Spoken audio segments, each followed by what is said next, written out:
The Return of Sherlock Holmes by Sir Arthur Conan Doyle. The first story, The Empty House. It was in the spring of the year 1894 that all London was interested, and the fashionable world dismayed, by the murder of the Honourable Ronald Adair, under most unusual and inexplicable circumstances. The public has already learned those particulars of the crime which came out in the police investigation, but a good deal was suppressed upon that occasion, since the case for the prosecution was so overwhelmingly strong that it was not necessary to bring forward all the facts. Only now, at the end of nearly 10 years, am I allowed to supply those missing links which make up the whole of that remarkable chain. The crime was of interest in itself, but that interest was as nothing to me compared to the inconceivable sequel, which afforded me the greatest shock and surprise of any event in my adventurous life. Even now, after this long interval, I find myself thrilling as I think of it, and feeling once more that sudden flood of joy, amazement, and incredulity which utterly submerged my mind. Let me say to that public which has shown some interest in those glimpses which I have occasionally given them of the thoughts and actions of a very remarkable man, that they are not to blame me if I have not shared my knowledge with them, for I should have considered it my first duty to have done so, had I not been barred by a positive prohibition from his own lips, which was only withdrawn upon the 3rd of last month. It can be imagined that my close intimacy with Sherlock Holmes had interested me deeply in crime, and that after his disappearance I never failed to read with care the various problems which came before the public, and I even attempted more than once, for my own private satisfaction, to employ his methods in their solution, though with indifferent success. There was none, however, which appealed to me like this tragedy of Ronald Adair. As I read the evidence at the inquest, which led up to a verdict of wilful murder against person or persons unknown, I realized more clearly than I had ever done the loss which the community had sustained by the death of Sherlock Holmes. There were points about this strange business which would, I was sure, have specially appealed to him, and the efforts of the police would have been supplemented, or more probably anticipated, by the trained observation and the alert mind of the first criminal agent in Europe. All day as I drove upon my round, I turned over the case in my mind, and found no explanation which appeared to me to be adequate.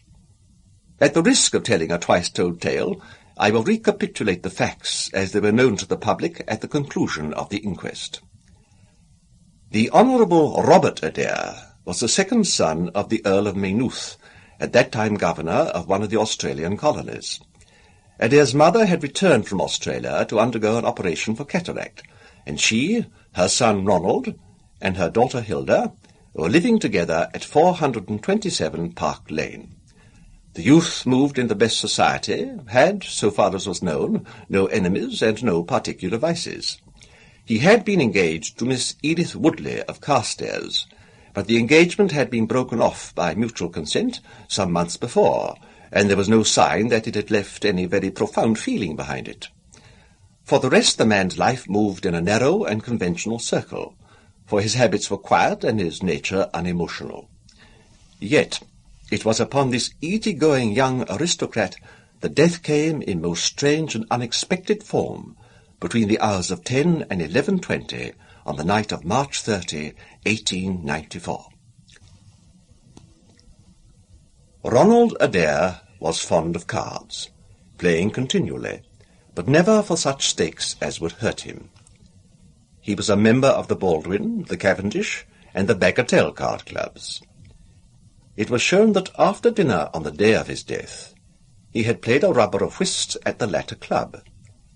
He had also played there in the afternoon.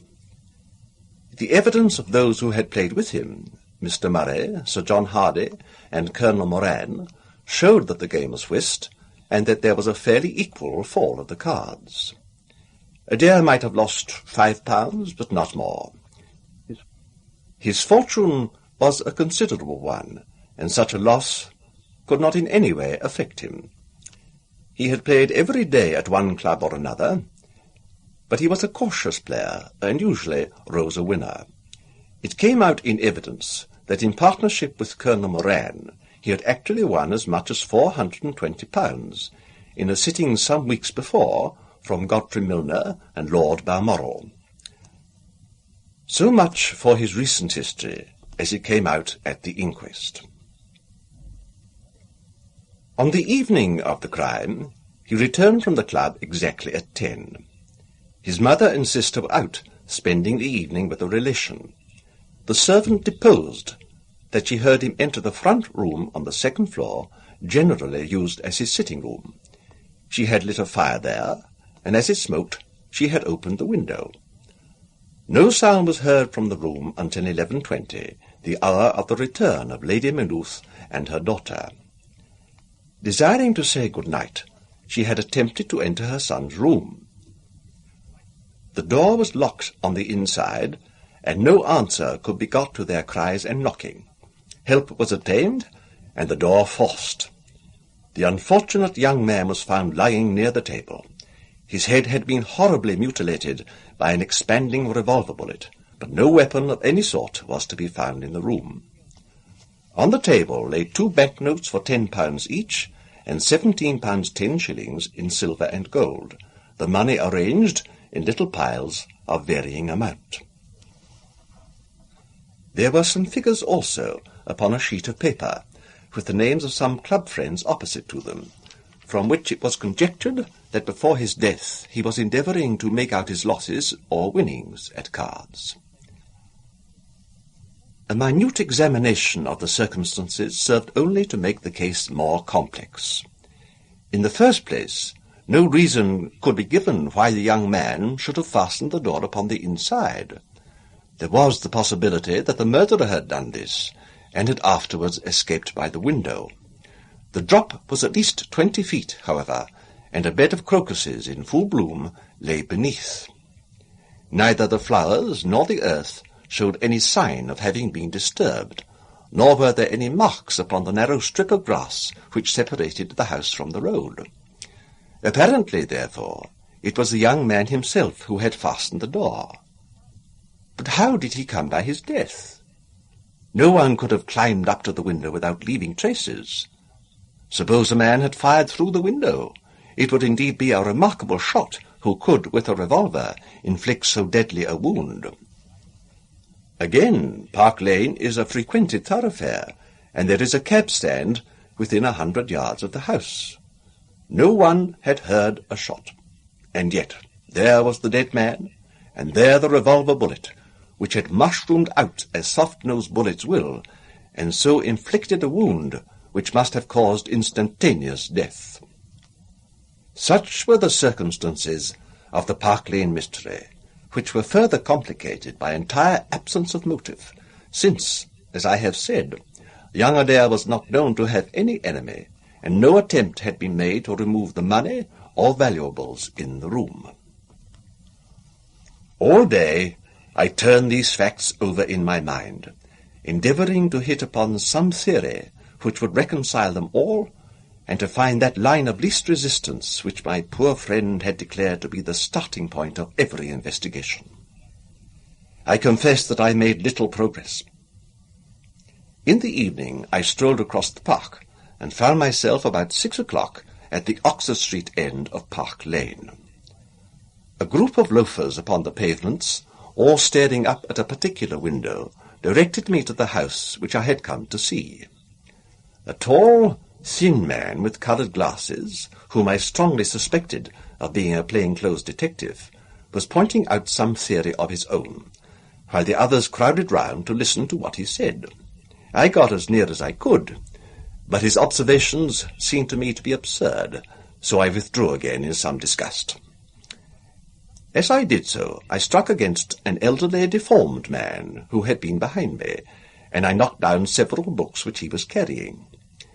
I remember that as I picked them up, I observed the title of one of them, The Origin of Tree Worship, and it struck me that the fellow must be some poor bibliophile who, either as a trade or as a hobby, was a collector of obscure volumes. I endeavoured to apologize for the accident, but it was evident that these books, which I had so unfortunately maltreated, were very precious objects in the eyes of their owner. With a snarl of contempt, he turned upon his heel, and I saw his curved back and white side whiskers disappear among the throng. My observations of number 427 Park Lane did little to clear up the problem in which I was interested. The house was separated from the street by a low wall and railing, the whole not more than 5 feet high. It was perfectly easy, therefore, for anyone to get into the garden, but the window was entirely inaccessible, since there was no water pipe or anything which could help the most active man to climb it. More puzzled than ever, I retraced my steps to Kensington. I had not been in my study 5 minutes when the maid entered to say that a person desired to see me. To my astonishment, it was none other than my strange old bookkeeper, his sharp, wizened face peering out from a frame of white hair, and his precious volumes, a dozen of them at least, wedged under his right arm. "You're surprised to see me, sir," said he in a strange, croaking voice. I acknowledged that I was. "Well, I've a conscience, sir, and when I chanced to see you go into this house, as I came hobbling after you, I thought to myself, I'll just step in and see that kind gentleman, and tell him that if I was a bit gruff in me manner, there was not any harm meant, and that I am much obliged to him for picking up me books." "Oh, you make too much of a trifle," said I. "May I ask how you knew who I was?" "Well, sir, if it isn't too great a liberty, I am a neighbour of yours, for you'll find me little bookshop at the corner of Church Street, and very happy to see you, I am sure. Maybe you collect yourself, sir? Here's British Birds, and Catullus, and the Holy War, a bargain, every one of them. With 5 volumes, you could just fill that gap on that second shelf. It looks untidy, does it not, sir?" I moved my head to look at the cabinet behind me. When I turned again, Sherlock Holmes was standing smiling at me across my study table. I rose to my feet, stared at him for some seconds in utter amazement, and then it appears that I must have fainted for the first and the last time in my life. Suddenly a grey mist swirled before my eyes, and when it cleared I found my collar ends undone, and the tingling aftertaste of brandy upon my lips. Holmes was bending over my chair, his flask in his hand. "My dear Watson," said the well-remembered voice, "I owe you 1,000 apologies. I had no idea that you would be so affected." I gripped him by the arm. "Holmes," I cried, "is it really you? Can it indeed be that you are alive? Is it possible that you succeeded in climbing out of that awful abyss?" "Wait a moment," said he. "Are you sure that you are really fit to discuss things? I have given you a serious shock by my unnecessarily dramatic appearance." "I am all right, but indeed, Holmes, I can hardly believe my eyes. Good heavens, to think that you of all men, should be standing in my study." Again I gripped him by the sleeve and felt the thin, sinewy arm beneath it. "Well, you're not a spirit anyhow," said I. "My dear chap, I am overjoyed to see you. Sit down and tell me how you came alive out of that dreadful chasm." He sat opposite to me and lit a cigarette in his old nonchalant manner. He was dressed in the seedy frock-coat of the old book merchant, but the rest of that individual lay in a pile of white hair and old books upon the table. Holmes looked even thinner and keener than of old, but there was a dead-white tinge in his aquiline face, which told me that his life recently had not been a healthy one. "Oh, I'm glad to stretch myself, Watson," said he. "It is no joke when a tall man has to take a foot off his stature for several hours on end. Now, my dear fellow, in the matter of these explanations, we have, if I may ask for your cooperation, a hard and dangerous night's work in front of us.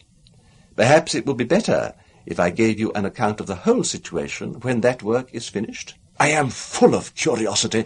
I should much prefer to hear now." "You'll come with me tonight?" "When you like and where you like." "Oh, this is indeed like the old days." We shall have time for a mouthful of dinner before we need go. Well then, about that chasm, I had no serious difficulty in getting out of it, for the very simple reason that I never was in it. You never were in it? No, Watson, I never was in it. My note to you was absolutely genuine. I had little doubt that I had come to the end of my career when I perceived that somewhat sinister figure of the late Professor Moriarty standing upon the narrow pathway which led to safety. I read an inexorable purpose in his grey eyes. I exchanged some remarks with him, therefore, and obtained his courteous permission to write the short note which you afterwards received. I left it with my cigarette-box and my stick, and I walked along the pathway, Moriarty still at my heels. When I reached the end, I stood at bay. He drew no weapon, but he rushed at me and threw his long arms around me. He knew that his own game was up, and was only anxious to revenge himself upon me. We tottered together upon the brink of the fall. I have some knowledge, however, of baretsu, or the Japanese system of wrestling, which has more than once been very useful to me. I slipped through his grip, and he, with a horrible scream, kicked madly for a few seconds, and clawed the air with both his hands. But for all his efforts, he could not get his balance, and over he went. With my face over the brink, I saw him fall for a long way. Then he struck a rock, bounded off, and splashed into the water. I listened with amazement to this explanation, which Holmes delivered between the puffs of his cigarette. "But the tracks," I cried. "I saw with my own eyes that two went down the path, and none returned." It came about in this way. The instant that the professor had disappeared, it struck me what a really extraordinary lucky chance fate had placed in my way. I knew that Moriarty was not the only man who had sworn my death. There were at least 3 others whose desire for vengeance upon me would only be increased by the death of their leader. They were all most dangerous men. One or other would certainly get me. On the other hand, if all the world was convinced that I was dead, they would take liberties, these men. They would lay themselves open, and sooner or later I could destroy them. Then it would be time for me to announce that I was still in the land of the living. So rapidly does the brain act, that I believe I had thought this all out before Professor Moriarty had reached the bottom of the Reichenbach fall.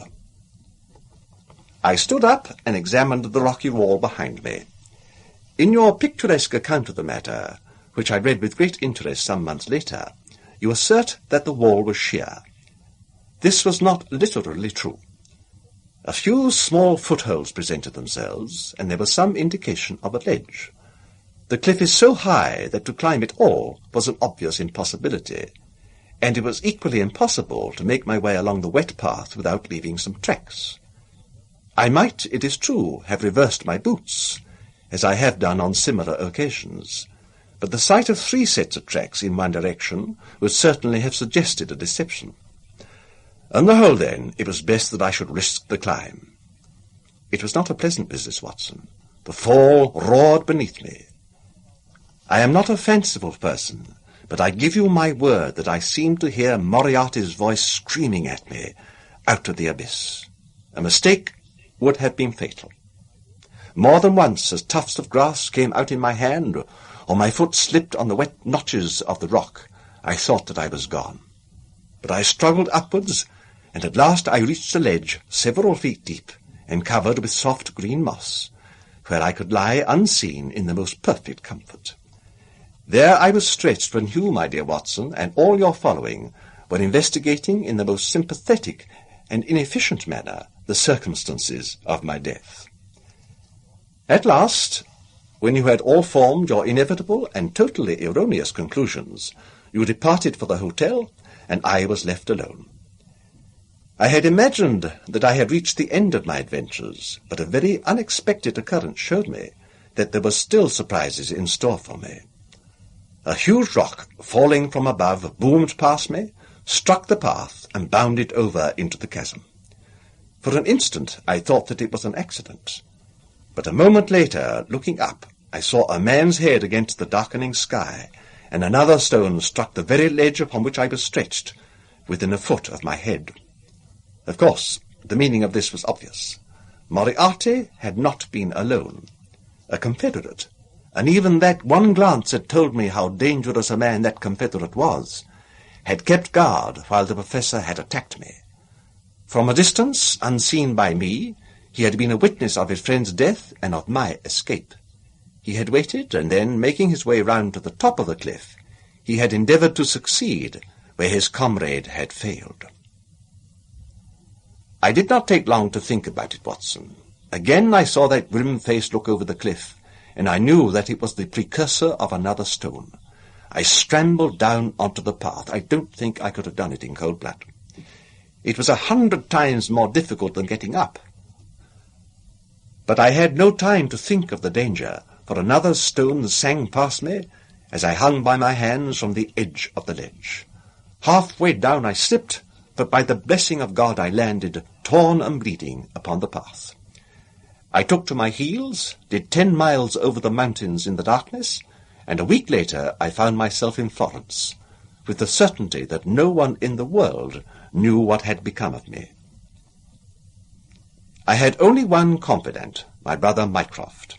I owe you many apologies, my dear Watson, but it was all important that it should be thought I was dead, and it was quite certain that you would not have written so convincing an account of my unhappy end had you not yourself thought that it was true.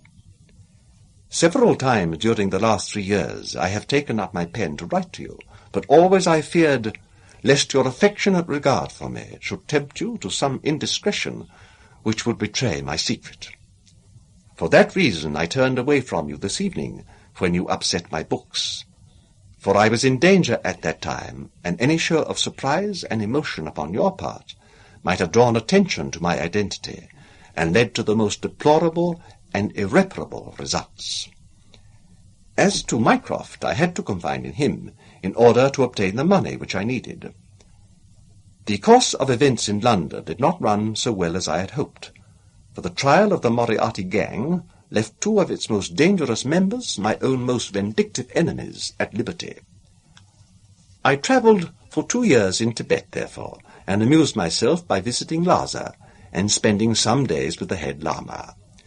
You may have read of the remarkable explorations of a Norwegian named Sigerson, but I am sure that it never occurred to you that you were receiving news of your friend. I then passed through Persia, looked in at Mecca, and paid a short but interesting visit to the Khalifa at Khartoum, the results of which I have communicated to the Foreign Office. Returning to France, I spent some months in the research into the coal tar derivatives, which I conducted in a laboratory at Montpellier, in the south of France.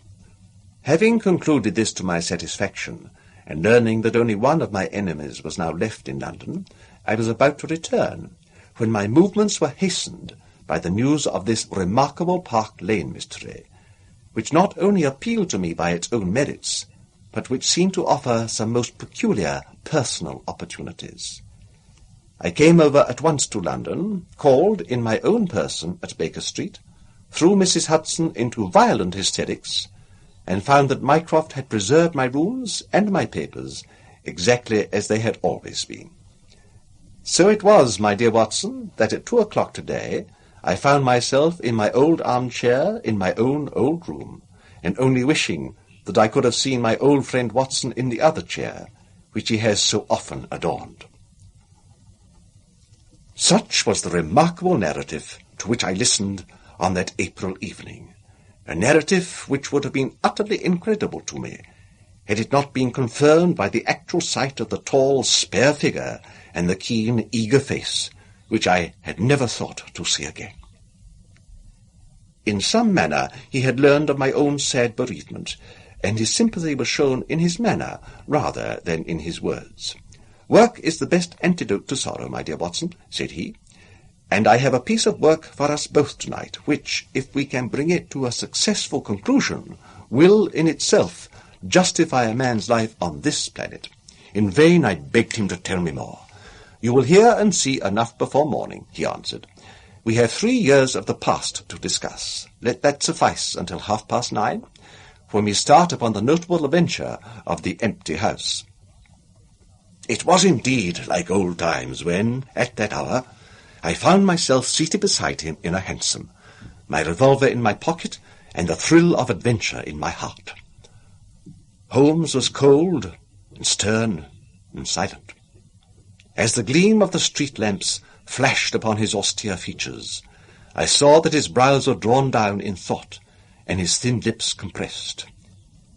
I knew not what wild beast we were about to hunt down in the dark jungle of criminal London, but I was well assured, from the bearing of this master huntsman, that the adventure was a most grave one, while the sardonic smile which occasionally broke through his ascetic gloom boded little good for the object of our quest.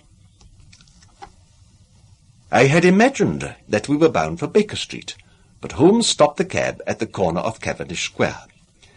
I observed that as he stepped out he gave a most searching glance to right and left, and at every subsequent street corner he took the utmost pains to assure that he was not followed. Our route was certainly a singular one. Holmes's knowledge of the byways of London was extraordinary, and on this occasion he passed rapidly and with an assured step through a network of mules and stables, the very existence of which I had never known. We emerged at last into a small road, lined with old, gloomy houses, which led us into Manchester Street, and so to Blandford Street. Here he turned swiftly down a narrow passage, passed through a wooden gate into a deserted yard, and then opened with a key the back door of a house. We entered together, and he closed it behind us. The place was pitch dark, but it was evident to me that it was an empty house. Our feet creaked and crackled over the bare planking, and my outstretched hand touched the wall, from which the paper was hanging in ribbons. Holmes's cold, thin fingers closed round my wrist, and led me forward down a long hall, until I dimly saw the murky fanlight over the door. Here Holmes turned suddenly to the right, and we found ourselves in a large, square, empty room, heavily shadowed in the corners, but faintly lit in the centre from the lights of the street beyond. There was no lamp near, and the window was thick with dust, so that we could only just discern each other's figures within. My companion put his hand upon my shoulder, and his lips close to my ear. "Do you know where we are?" he whispered. "Surely that is Baker Street," I answered, staring through the dim window. "Exactly. We are in Camden House, which stands opposite to our own old quarters. But why are we here?" "Because it commands so excellent a view of that picturesque pile. Might I trouble you, my dear Watson, to draw a little nearer to the window, taking every precaution not to show yourself, and then to look up at our own old rooms, the starting point of so many of our little adventures? We will see if my 3 years of absence have entirely taken away my power to surprise you." I crept forward and looked across at the familiar window. As my eyes fell upon it, I gave a gasp and a cry of amazement. The blind was down, and a strong light was burning in the room. The shadow of a man, who was seated in a chair within, was thrown in hard black outline upon the luminous screen of the window. There was no mistaking the poise of the head, the squareness of the shoulders, the sharpness of the features. The face was turned half round, and the effect was that of one of those black silhouettes which our grandparents loved to frame. It was a perfect reproduction of Holmes. So amazed was I that I threw out my hand to make sure that the man himself was standing beside me. He was quivering with silent laughter. "Well," said he. "Good heavens," I cried, "it's marvellous." "I trust that age doth not wither, nor custom stale my infinite variety," said he, and I recognized in his voice the joy and pride which the artist takes in his own creation. "It is really rather like me, is it not? I should be prepared to swear that it was you." The credit of the execution is due to Monsieur Oscar Meunier of Grenoble, who spent some days in doing the moulding. It is a bust in wax. The rest I arranged myself during my visit to Baker Street this afternoon. But why? Because, my dear Watson, I had the strongest possible reason for wishing certain people to think that I was there when I was really elsewhere. And you thought the rooms were watched? I know that they were watched. By whom? By my old enemies, Watson. By the charming society whose leader lies in the Reichenbach Fall. You must remember that they knew, and only they knew, that I was still alive. Sooner or later they believed that I should come back to my rooms. They watched them continuously, and this morning they saw me arrive. How do you know? Because I recognized their sentinel when I glanced out of my window. He is a harmless enough fellow, Parker by name, a garrotter by trade, and a remarkable performer upon the Jew's harp. I cared nothing for him, but I cared a great deal for the much more formidable person who was behind him, the bosom friend of Moriarty, the man who dropped the rocks over the cliff, the most cunning and dangerous criminal in London. That is the man who is after me tonight, Watson, and that is the man who is quite unaware that we are after him. My friend's plans were gradually revealing themselves. From this convenient retreat, the watchers were being watched, and the trackers tracked. That angular shadow up yonder was the bait, and we were the hunters. In silence we stood together in the darkness, and watched the hurrying figures who passed and repassed in front of us. Holmes was silent and motionless, but I could tell that he was keenly alert, and that his eyes were fixed intently upon the stream of passers-by. It was a bleak and boisterous night, and the wind whistled shrilly down the long street. Many people were moving to and fro, most of them muffled in their coats and cravats. Once or twice it seemed to me that I had seen the same figure before, and I especially noticed two men who appeared to be sheltering themselves from the wind in the doorway of a house some distance up the street. I tried to draw my companion's attention to them, but he gave a little ejaculation of impatience and continued to stare into the street. More than once he fidgeted with his feet and tapped rapidly with his fingers upon the wall. It was evident to me that he was becoming uneasy, and that his plans were not working out altogether as he had hoped. At last, as midnight approached, and the street gradually cleared, he paced up and down the room in uncontrollable agitation. I was about to make some remark to him, when I raised my eyes to the lighted window, and again experienced almost as great a surprise as before. I clutched Holmes's arm and pointed upwards. "The shadow has moved," I cried. It was indeed no longer the profile, but the back which was turned towards us. 3 years had certainly not smoothed the asperities of his temper, or his impatience with a less active intelligence than his own. "Of course it has moved," said he. "Am I such a farcical bungler, Watson, that I should erect an obvious dummy and expect that some of the sharpest men in Europe would be deceived by it? We have been in this room 2 hours, and Mrs. Hudson had made some change in that figure 8 times, or once every quarter of an hour. She works it from the front, so that her shadow may never be seen." "Ah!" He drew in his breath with a shrill, excited intake. In the dim light I saw his head thrown forward, his whole attitude rigid with attention.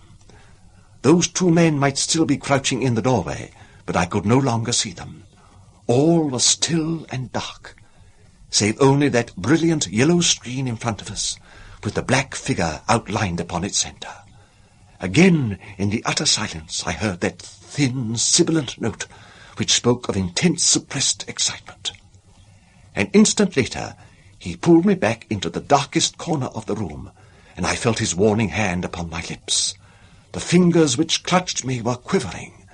Never had I known my friend more moved, and yet the dark street still stretched lonely and motionless before us. But suddenly I was aware of that which his keener senses had already distinguished.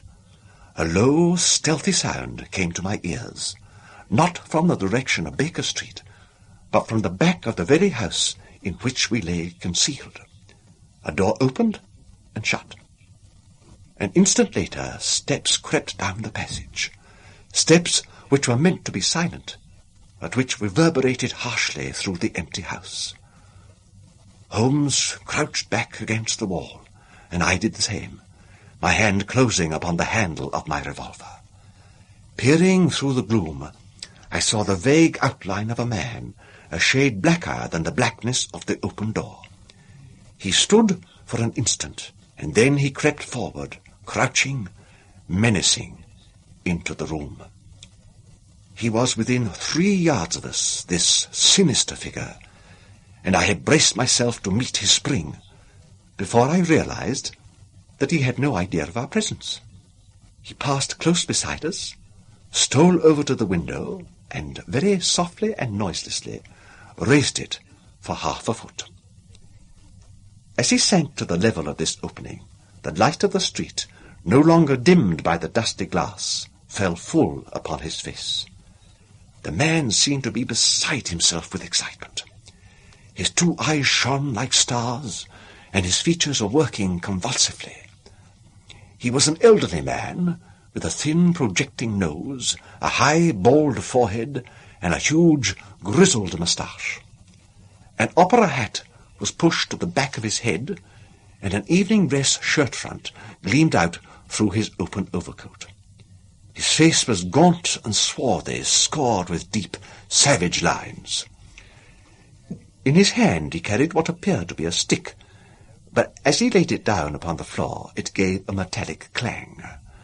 Then from the pocket of his overcoat he drew a bulky object, and he busied himself in some task, which ended with a loud, sharp click, as if a spring or bolt had fallen into its place. Still kneeling upon the floor, he bent forward and threw all his weight and strength upon some lever, with the result that there came a long, whirling, grinding noise, ending once more in a powerful click. He straightened himself then, and I saw that what he held in his hand was a sort of a gun, with a curiously misshapen butt. He opened it at the breech, put something in, and snapped the breech block. Then, crouching down, he rested the end of the barrel upon the ledge of the open window, and I saw his long moustache droop over the stock, and his eye gleam as it peered along the sights. I heard a little sigh of satisfaction as he cuddled the butt into his shoulder, and saw that amazing target, the black man on the yellow ground, standing clear at the end of his foresight. For an instant he was rigid and motionless. Then his figure tightened on the trigger. There was a strange, loud whiz, and a long, silvery tinkle of broken glass. At that instant Holmes sprang like a tiger onto the marksman's back and hurled him flat upon his face. He was up again at a moment, and with convulsive strength he seized Holmes by the throat. But I struck him on the head with the butt of my revolver, and he dropped again upon the floor. I fell upon him, and as I held him my comrade blew a shrill call upon a whistle. There was the clatter of running feet upon the pavement, and 2 policemen in uniform, with one plain-clothes detective, rushed through the front entrance and into the room. "That you, Lestrade?" said Holmes. "Yes, Mr. Holmes, I took the job myself. It's good to see you back in London, sir." "I think you want a little unofficial help. 3 undetected murders in 1 year won't do, Lestrade. But you handled the Moseley mystery with less than your usual... That's to say, you handled it fairly well." We had all risen to our feet, our prisoner breathing hard, with a stalwart constable on each side of him. Already a few loiterers had begun to collect in the street. Holmes stepped up to the window, closed it, and dropped the blinds. Lestrade had produced 2 candles, and the policemen had uncovered their lanterns. I was able, at last, to have a good look at our prisoner. It was a tremendously virile and yet sinister face which was turned towards us. With the brow of a philosopher above, and the jaw of a sensualist below, the man must have started with great capacities for good or for evil. But one could not look upon his cruel blue eyes, with their drooping, cynical lids, or upon the fierce, aggressive nose and the threatening, deep-lined brow, without reading nature's plainest danger signals. He took no heed of any of us, but his eyes were fixed upon Holmes's face with an expression in which hatred and amazement were equally blended. "You fiend," he kept on muttering. "You clever, clever fiend. "Ah, Colonel," said Holmes, arranging his rumpled collar, "journeys end in lovers' meetings, as the old play says. I don't think I have had the pleasure of seeing you, since you favoured me with those attentions, as I lay on the ledge above the Reichenbach Fall." The Colonel still stared at my friend like a man in a trance. "You cunning, cunning fiend," was all that he could say. "I have not introduced you yet," said Holmes. "This gentleman is Colonel Sebastian Moran, once of Her Majesty's Indian Army, and the best heavy game shot that our Eastern Empire has ever produced. I believe I am correct, Colonel, in saying that your bag of tigers still remain unrivalled?" The fierce old man said nothing, but still glared at my companion. With his savage eyes and bristling moustache, he was wonderfully like a tiger himself. "I wonder that my very simple stratagem could deceive so old a shikari," said Holmes. "It must be very familiar to you. Have you not tethered a young kid under a tree, lain above it with your rifle, and waited for the bait to bring up your tiger? This empty house is my tree, and you are my tiger. You have possibly had other guns in reserve, in case there should be several tigers, or in the unlikely supposition of your own aim failing you. These," he pointed round, "are my other guns. The parallel is exact." Colonel Moran sprang forward with a snarl of rage, but the constables dragged him back. The fury upon his face was terrible to look at. "I confess that you had one small surprise for me," said Holmes. "I did not anticipate that you would yourself make use of this empty house, and this convenient front window. I had imagined you as operating from the street, where my friend Lestrade and his merry men were awaiting you. With that exception, all has gone as I expected." Colonel Moran turned to the official detective. "You may, or you may not, have just cause for arresting me," said he. "But at least there can be no reason why I should submit to the gibes of this person. If I am in the hands of the law, let things be done in a legal way." "Well, that's reasonable enough," said Lestrade. "Nothing further you have to say, Mr. Holmes, before we go?" Holmes had picked up the powerful air gun from the floor, and was examining its mechanism. "An admirable and unique weapon," said he. "Noiseless and of tremendous power.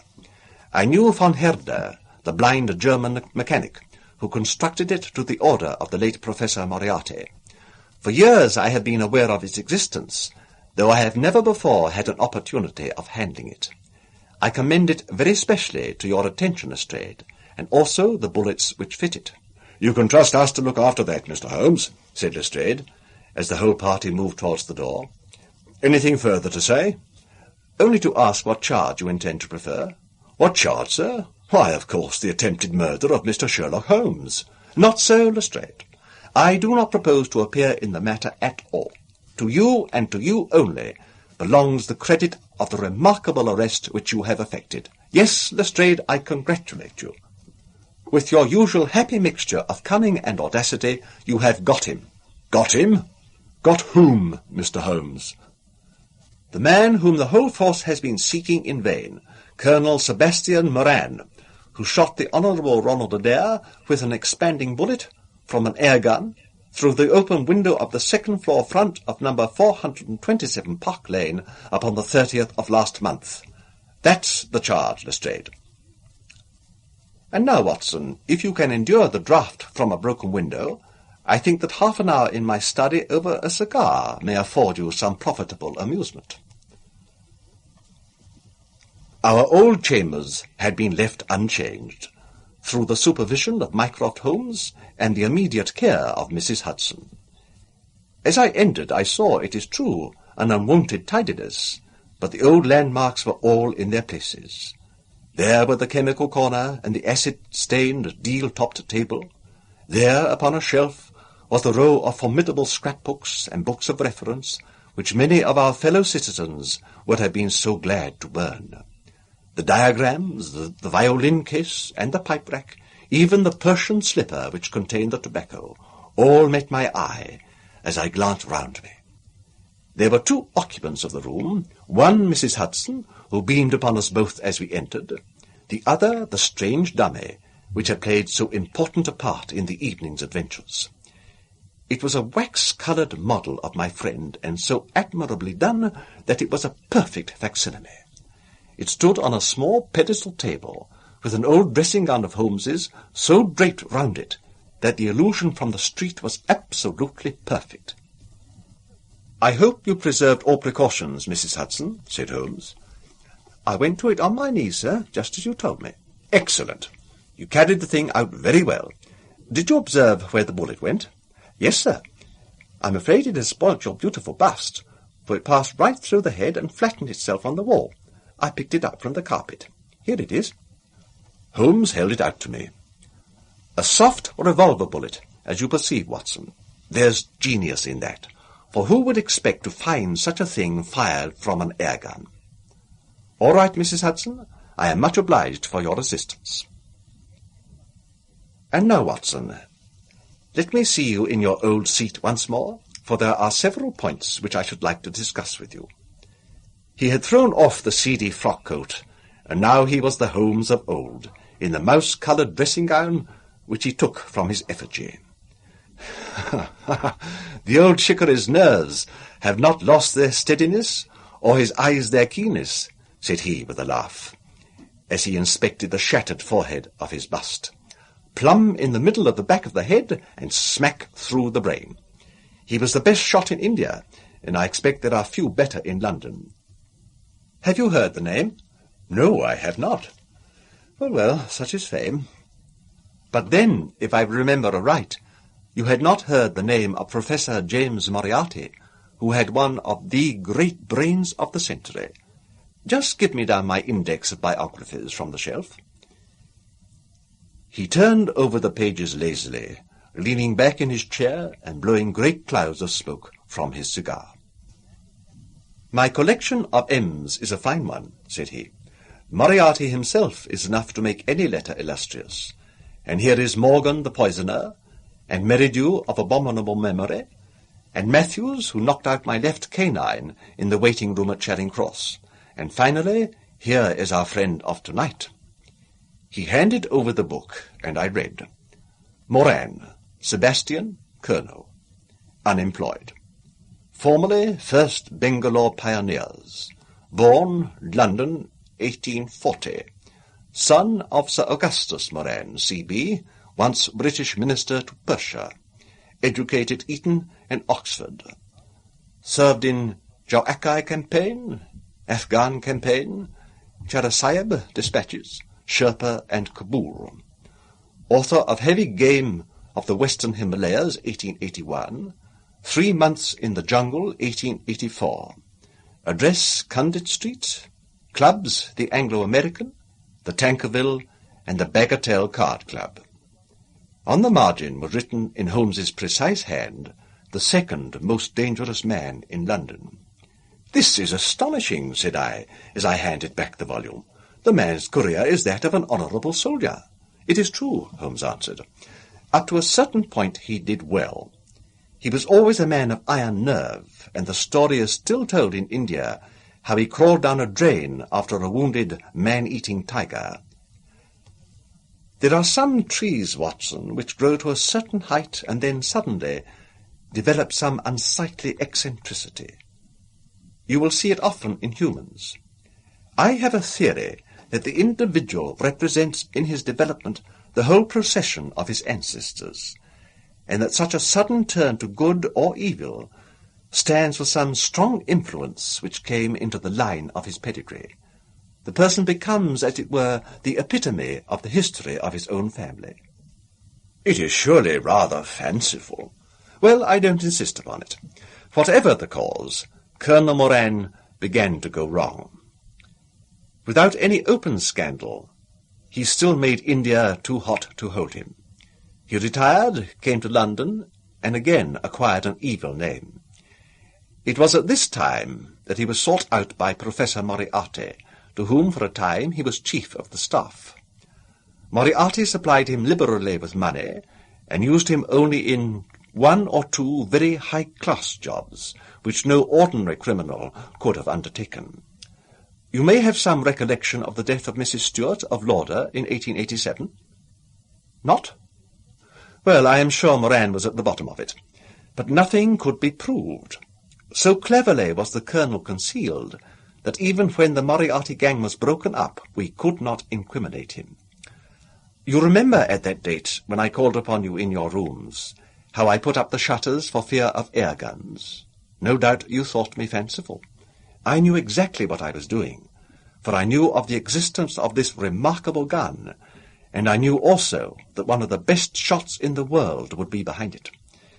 When we were in Switzerland, he followed us with Moriarty, and it was undoubtedly he who gave me that evil 5 minutes on the Reichenbach ledge. You may think that I read the papers with some attention during my sojourn in France, on the lookout for any chance of laying him by the heels. So long as he was free in London, my life would really not have been worth living. Night and day the shadow would have been over me, and sooner or later his chance must have come. What could I do? I could not shoot him at sight, or I should myself be in the dock. There was no use appealing to a magistrate. They cannot interfere on the strength of what would appear to them to be a wild suspicion, so I could do nothing. But I watched the criminal news, knowing that sooner or later I should get him. Then came the death of this Ronald Adair. My chance had come at last. Knowing what I did, was it not certain that Colonel Moran had done it? He had played cards with the lad. He had followed him home from the club. He had shot him through the open window. There was not a doubt of it. The bullets alone are enough to put his head in a noose. I came over at once. I was seen by the sentinel, who would, I knew, direct the Colonel's attention to my presence. He could not fail to connect my sudden return with his crime, and to be terribly alarmed. I was sure that he would make an attempt to get me out of the way at once, and would bring round this murderous weapon for that purpose. I left him an excellent mark in the window, and having warned the police that they might be needed— oh, by the way, Watson, you spotted their presence in that doorway with unerring accuracy— I took up what seemed to me to be a judicious post for observation, never dreaming that he would choose the same spot for his attack. Now, my dear Watson, does anything remain for me to explain? Yes, said I.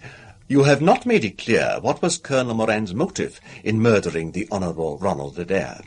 Ah, my dear Watson, there we come into those realms of conjecture where the most logical mind may be at fault. Each may form his own hypothesis upon the present evidence, and yours is as likely to be correct as mine. You have formed one, then? I think that it is not difficult to explain the facts. It came out in evidence that Colonel Moran and young Adair had between them won a considerable amount of money. Now, Moran undoubtedly played foul. Of that I have long been aware. I believe that on the day of the murder, Adair had discovered that Moran was cheating. Very likely he had spoken to him privately, and had threatened to expose him unless he voluntarily resigned his membership of the club and promised not to play cards again. It is unlikely that a youngster like Adair would at once make a hideous scandal by exposing a well-known man so much older than himself. Probably he acted as I suggest. The exclusion from his clubs would mean ruin to Moran, who lived by his ill-gotten card gains. He therefore murdered Adair, who, at the time, was endeavouring to work out how much money he would himself return, since he could not profit by his partner's foul play. He locked the door lest the ladies should surprise him, and insist upon knowing what he was doing with these names and coins. Will it pass? I have no doubt that you have hit upon the truth. It will be verified or disproved at the trial. Meanwhile, come what may, Colonel Moran will trouble us no more. The famous airgun of von Herder will embellish the Scotland Yard Museum, and once again Mr. Sherlock Holmes is free to devote his life to examining those interesting little problems which the complex life of London so plentifully presents.